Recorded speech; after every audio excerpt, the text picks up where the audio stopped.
Hello again everyone and welcome back to Skyblock News. I'm your host Derailious, and today we're going to be talking about the new update out on Alpha, which really is a bunch of improvements to the dies system, as well as some other various changes. Before we begin, I just want to say, we are on our way to 75k, so if you could leave a like and subscribe down below, that really would mean a ton. Without any further ado though, let's launch right into this. Starting off with a change that I think pretty much everybody will like, you can go over to the die compendium and right click a die, and you can see a preview for what that die looks like. This works for literally any of them. You can just do that, and as you can see, I now know what the Byzantium die looks like. This is good for players who might just want to know like what something looks like before they actually get it, and it's also pretty cool for seeing some of the old fire sales in terms of preview, which is really nice.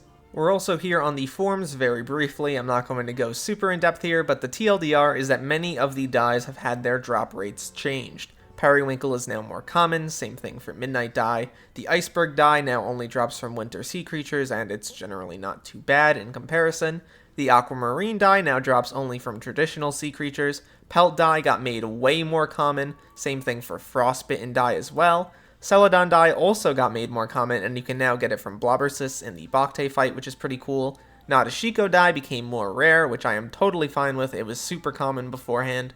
The Mocha die was made more common, and pretty much all of the Slayer dies have been made more common as well, which I am very happy about. Same thing also goes for Sangria die, which is the Vampire Slayer one.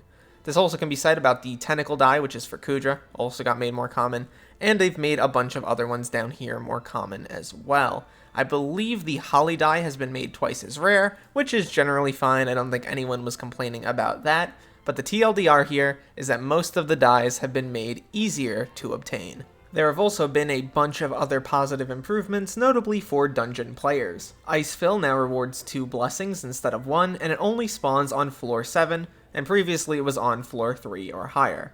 Higher or lower now only spawns in floor 3 or above, and they sped up the animation that plays for the higher or lower puzzle. They've also changed an outdated dungeon quiz question that asked about the painter in the hub. They've also made it so that quiz questions will now appear twice as quickly, which is really nice. They've also added a button for uncommon items to the salvage menu, which once again is a great change. This will generally speed up dungeons a little bit, and I think the Icefill change is great. It makes up for the change related to the bomb defuse puzzle, which was removed a while ago.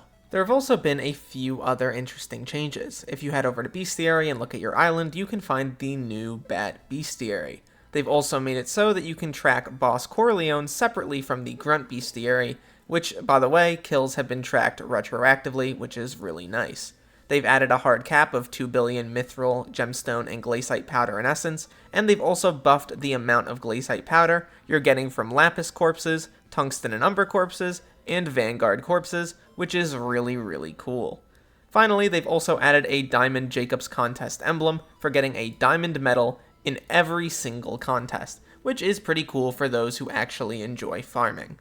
Wrapping up here, rest in peace to all those who had exotic weapons. All instances of Scavenger 7 on weapons are now Scavenger 6. They've also made it so the Frozen Skin Essence Shop perk now gives cold resistance, and previously it gave you defense on Jerry's Workshop. I believe that gives you 2. Finally, they've made it so that supercrafting minions no longer gets rid of mithril infusions, which is really nice.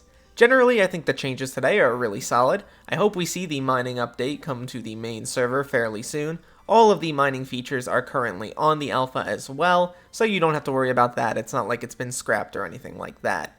I do think the admins are making a pretty solid-sized update here, but once again, hopefully it comes out soon. At the end of the day though, my name is Derailious. Thank you so much for watching this video till the end, and look to the future fellas. I'll see you then.